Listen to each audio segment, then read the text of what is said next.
It's very important to remember that during the Middle Ages and all throughout the Renaissance, the church remained a very powerful organization in Europe. The Pope was extremely powerful, very influential person um, in all of the different kingdoms throughout the Europe. All the monarchies all respected the Pope and pretty much obeyed what he had said. And the church was also very, very wealthy with all of the followers that it had. Eventually, during the 1500s, what we saw was the rise of a group within the church who began to kind of question the practices of the church and the way that the church was dealing in the affairs. And this event was known as the Protestant Reformation. Let me get this out of the way.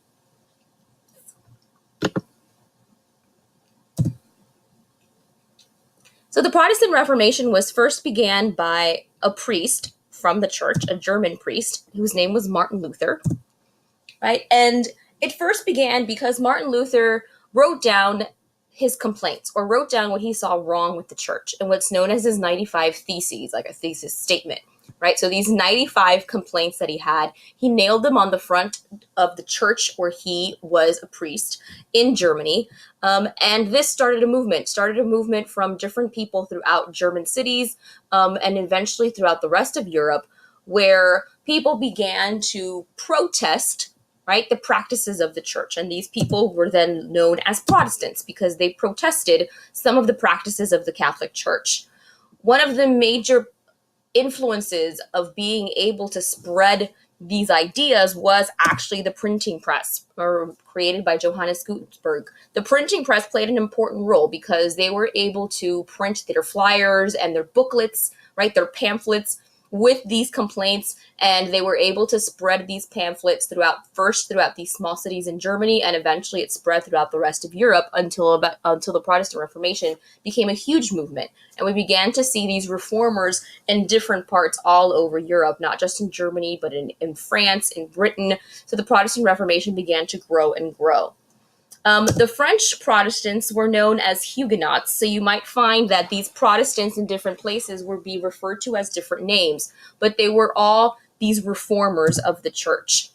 And like many of these Protestants later on, decades after the Protestant Reformation starts, we'll begin to see that a lot of these groups start to emigrate. They start to leave Europe to the colonies of the Americas in search of religious freedom, right? And in search of separating themselves from the Catholic Church, who was so powerful in Europe, they decide to leave and go to the colonies where they feel that they are freer to be able to practice their religion. Now, in 1558, Elizabeth I becomes Queen of England, and she's a Protestant. And one of the first orders that she does as queen is the fact that she orders her British Navy, right, her sailors, to attack any Spanish ships and take their treasure. So these galleons that were coming from the colonies with treasures back from the Americas, back to Spain, were attacked by their British, what were known as her British sea dogs, right? The most well-known of her sea dogs was actually Sir Francis Drake. So for the British, he was a hero, he was a sailor. For the Spanish, he was a pirate because he would attack their ships and steal their treasure. Now, King Philip II of Spain at this time, he then decided to wage an attack against Elizabeth I. First, he waged an attack against her because she was Protestant, and Philip II, being king of Spain, right? Spain is highly religious, was Catholic.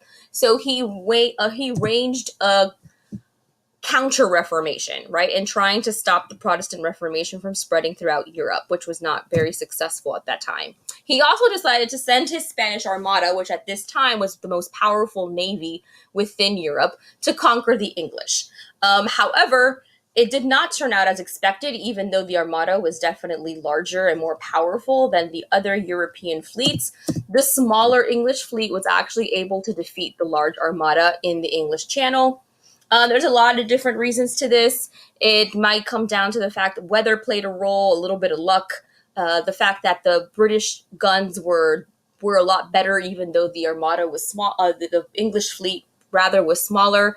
So there was a lot of different factors that played a role into this. But regardless, the Spanish Armada is defeated. After that, Spain really can never regain its previous power and no longer has this huge armada to be able to protect itself. Within the country of Spain, it was going through a lot of economic problems as well, a lot of inflation.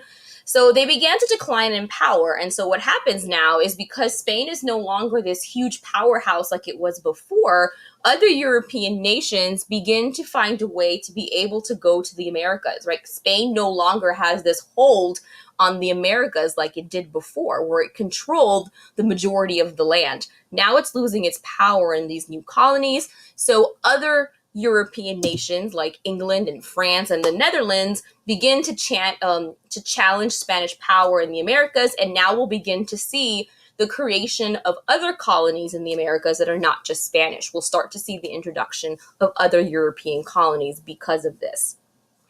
So this really sets the stage for the colonization of North America now by other European kingdoms.